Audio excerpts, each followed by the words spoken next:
আসসালামু আলাইকুম। আমি এখন তোমাদের উদ্ভিদ সাহিত্যতত্ত্ব চ্যাপ্টারের গ্লাইকোলাইসিস নিয়ে আলোচনা করব। এটা থেকে তো তোমার মেডিকেল বলো আর ইউনিভার্সিটি বলো প্রত্যেকটা অ্যাডমিশনে রেগুলারই কোশ্চেন হয়।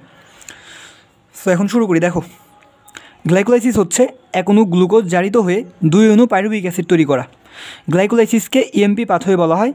গ্লাইকোলাইসিসকে শ্বসনের সাধারণ গতিপথ বলা হয়। গ্লাইকোলাইসিসকে সাইটোপ্লাজমিক শ্বসন বলা হয়। গ্লাইকোলাইসিসের 9টি ধাপ বা বিক্রিয়া রয়েছে। গ্লাইকোলাইসিসের এই 9টি বিক্রিয়ার মধ্যে প্রথম, তৃতীয় ও নবম এই 3টি একমুখী আর বাকি 6টি দ্বিমুখী।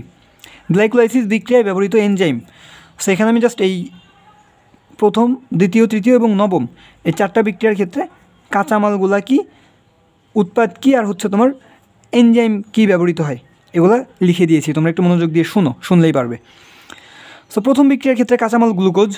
তো এখানে কি হয়, গ্লুকোজ থেকে গ্লুকোজ 6 ফসফেট তৈরি হয়। সো এখানে এনজাইম হিসেবে কে কাজ করে, হেক্সাকাইনেজ। দ্বিতীয় বিক্রিয়া, এখানে গ্লুকোজ 6 ফসফেট, অর্থাৎ দ্বিতীয় বিক্রিয়ার কাঁচামাল কী হবে, আমার প্রথম বিক্রিয়ার উৎপাদ যেটি, তো প্রথম বিক্রিয়ার উৎপাদ ছিল গ্লুকোজ 6 ফসফেট।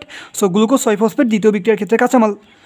তো এই গ্লুকোজ 6 ফসফেট থেকে কী তৈরি হবে, ফ্রুক্টোজ 6 ফসফেট। এক্ষেত্রে এনজাইম কি, ফসফোগ্লুকো আইসোমারেজ।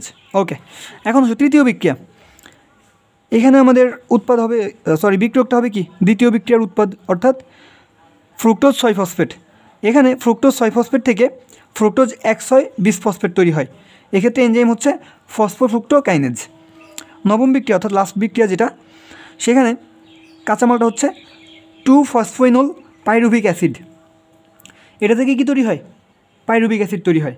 এক্ষেত্রে আমাদের এনজাইম পাইরুভেট কাইনেজ বা পাইরুভিক অ্যাসিড কাইনেজ।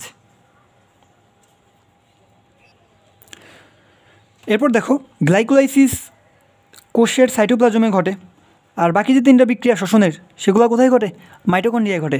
সো শুধুমাত্র গ্লাইকোলাইসিসটা হয় সাইটোপ্লাজমে, মনে রাখবা, গ্লাইকোলাইসিস স, সাইটোপ্লাজম স, গ্লাইকোলাইসিস স, সাইটোপ্লাজম স। সো গ্লাইকোলাইসিসটা হবে সাইটোপ্লাজমে। গ্লাইকোলাইসিসে অক্সিজেনের প্রয়োজন হয় না, এই জন্য গ্লাইকোলাইসিস সবাত ও অবাত শোষণের প্রথম পর্যায়ে। এরপর আসো, গ্লাইকোলাইসিসে 2 অণু এটিপি খরচ হয়, 4 অণু এটিপি উৎপন্ন হয়। তার মানে কি, 2 অণু এটিপি উৎপন্ন হচ্ছে, যে নিট এটিপি 2 অণু।